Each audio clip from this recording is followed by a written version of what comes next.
if they get rid of him within the next 2 because you're not going to win. You're not winning with him. You're not beating the Eagles or the 49ers. I don't care what the record was. You know you're not going to put them in a class with the 49ers and the Eagles and maybe not even the Cowboys. Yep. So the Vikings are behind. I'm not even sure they can beat out Green Bay ultimately in that division.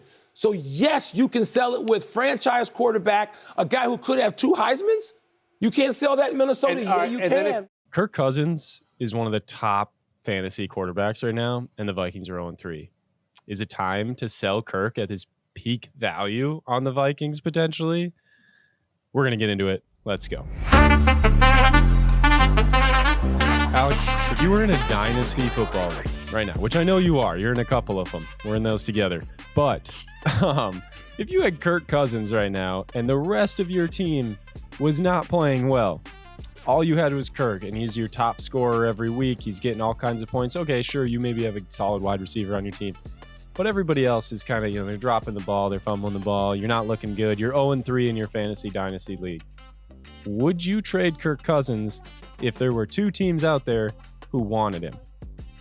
Absolutely. Not talking real football. We're talking fantasy dynasty. 100%. Give me that. Right. Give me that first round draft pick. However, that's fantasy. This is real football. I can't go and talk to Kirk Cousins. I can't go and talk to the players that are fumbling. I can't go and talk to the defense that's let up 82 points this season. KOC can.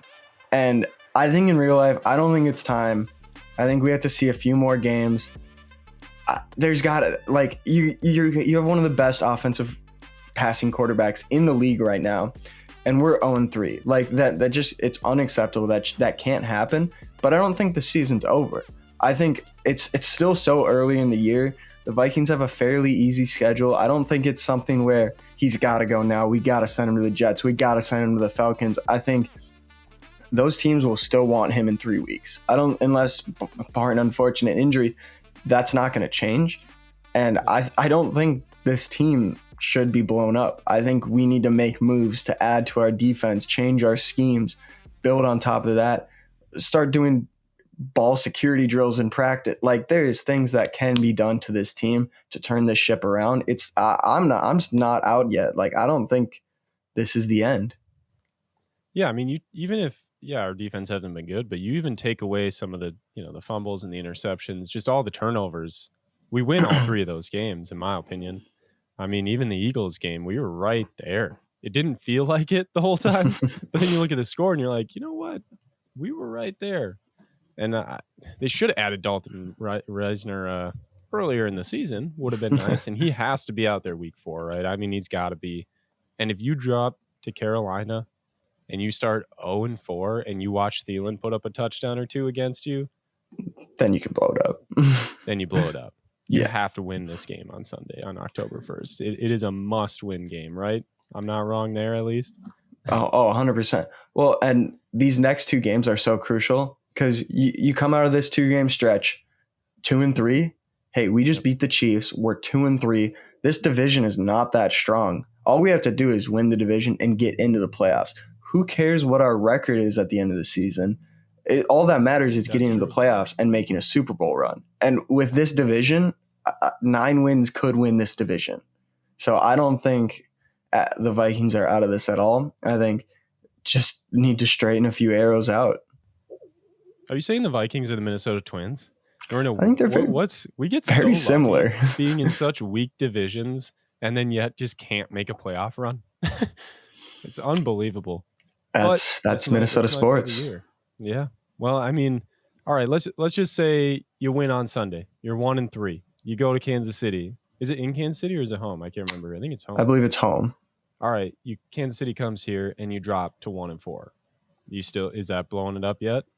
Or are you going to be 1-5 before you blow it up? Because I do think they're going to win this Sunday. Yeah, I don't know about Kansas City. They got Taylor Swift. Which that is not a fair matchup. We can't really do much against that. But this Kansas City team has looked very beautiful throughout the year. I mean, the Jags gave them a run for their money. They lost to the Lions. So I think the Vikings totally have a shot at that game. I think the final score might be something like 56-60. But like, yeah. Yeah. I mean, you just got two high-powered offenses that I think it's going to be similar to the Chargers game, just a high-scoring, back-and-forth kind of game. It's going to be a really fun one to watch. But, yeah, I don't know. 1-4, I mean, that's a bad spot to be in the NFL. It's hard to come back from that. You look at statistics for teams that started 1-4, and it's a very low margin that make the playoffs. But like you said, we're in a weak division, right? We are.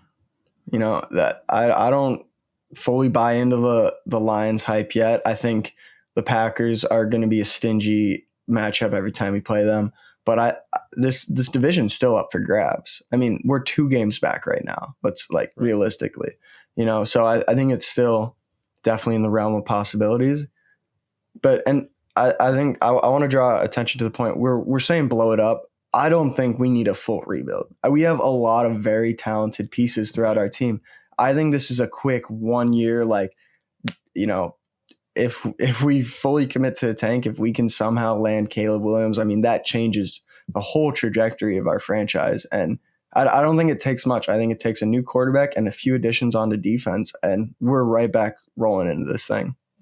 I mean, yeah, that's one other thing to think about too, is even if like we said, blow it up, we're not saying sell the whole team, but we just mean do you sell Kirk? Now, if you do that and you do go get him and you get that young quarterback in the first round next year, wouldn't it be nice to still have Kirk one more year as a transition year, kind of play them both depending on who you're facing potentially, have Kirk teach them stuff, kind of like what they're doing with what they tried to do with Aaron Rodgers and Zach Wilson. I mean, wouldn't be bad.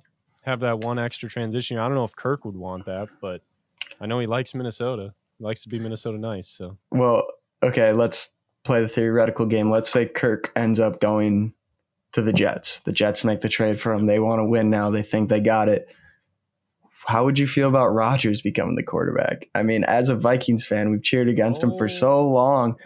But he is going on the exact Brett Farve trajectory right now. And I think it's definitely a conversation worth entertaining. Do you think Rodgers is an upgrade for Cousins? That's an interesting move. The Jets only have Rodgers 1 year on their contract, right? I want to say they have one more with him. Okay, so we could trade Kirk to the Jets for Aaron Rodgers right now, is what you're saying, if Aaron Rodgers allowed it. Right, and then spend the season tank for Caleb Williams or that Washington quarterback who just scored 5 touchdowns last week. He's the new Heisman favorite.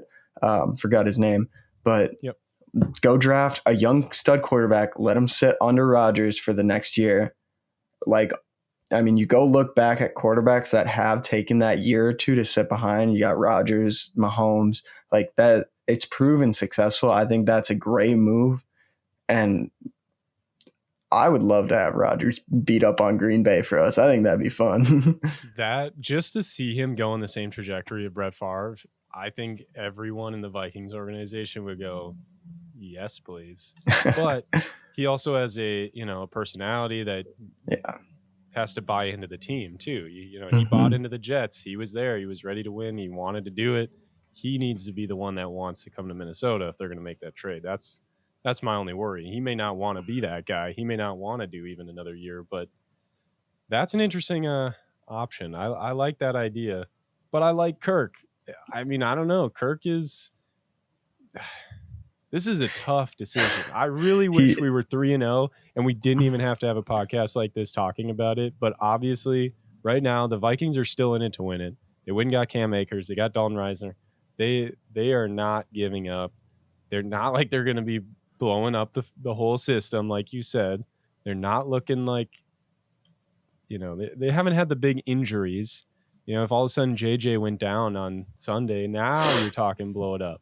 But they're all there. This team can win. Brian Flores is new to the Vikings organization. I mean, it takes time. You look back at last year, the overarching narrative for the whole season was they're lucky. They're winning close games. They let up more points than they scored. And here we are, 3 weeks into the season, we've lost 3 one-score games.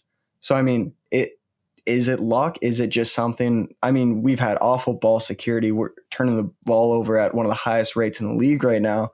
I mean, if you can fix that, these games look a lot different. You take away 1 or 2 of those lost possessions. I mean, we're sitting here having a completely different conversation, you know? Yeah. So I don't think now you got Cam Akers. You open up that run game too. That's going to open more of the pass game that they're already crushing it at. But I totally agree with you. I think, you know, taking a little of the workload off of Madison, splitting up with Akers, I think that's a great call. And you mix in Chandler there too. I like that committee. I'm a huge fan of running back by committee. I think it's the most efficient way, money wise, and keeping your players healthy. You see it around the league a lot. Go look back at the last couple of Super Bowl champions over the past 10 years. I think 70 or 80% of the teams that have won it are using running back by committee. So there's proven success in there. And yeah, like you said, it takes a lot of pressure off of the pass game. They can't just key in on Jefferson and Kirk and TJ all game long.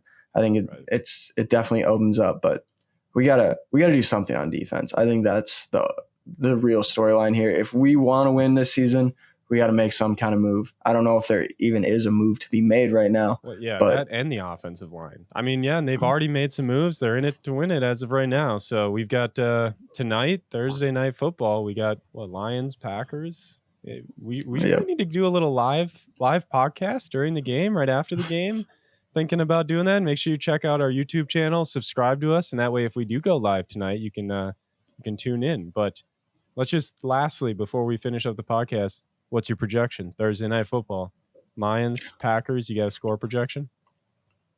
I think we're going to see 24-17 Lions. Right. I think they're going to get up early. Jahmyr Gibbs is going to break off a big one, and I'm not just saying that because he's on my fantasy team. Like, no, definitely not. But I think the Lions do come away with this one with some late rally from the Packers. Love's looked really surprisingly good this season. So I think that should be a fun Thursday night matchup. As a Vikings fan, do you want the Lions to win or would you want the Packers? I know we don't cheer for the Packers because we're Vikings fans, but you want to cheer for that team that you think is less of a threat in the division, right? So correct. Yeah. What's so an ideal situation? Is it for the Packers to win? Unfortunately, yeah. I feel like that's probably our best case scenario. I think we have a much better shot of beating the Packers out rather than beating the Lions. Man, that's a toss-up. It's really close because both teams have looked really good and really bad throughout the season. So who knows? Honestly, can they just tie? That would be like... It's not the worst. That wouldn't be terrible. All right. Well, tune in tonight. We might do a live podcast during the game, Thursday night football. And obviously, we're going to be podcasting eventually after they win on Sunday in Carolina, hopefully. And maybe we see Thielen get a touchdown or two and the Vikings win. I'd be okay with that. Go Minnesota sports, right? As long as we win. Thielen can score as many touchdowns as he wants. But we just got to come away. Yeah, we got to come away with the win. Tune into Hot Dish Sports, subscribe, turn on those notifications. That way you know when we go live, when we post a new podcast before games. We're going to be doing Twins podcasts coming up all through the playoffs. We got Wild podcast starting soon. October, was it the 12th is opening day, technically, for the NHL, I think. Or at least for the Wild. It's coming up soon. Game. It's coming up quick. So make sure you subscribe, follow us on Twitter, check out our hotdishsports.com, and we appreciate you watching. Go Vikings. SKOL Vikes.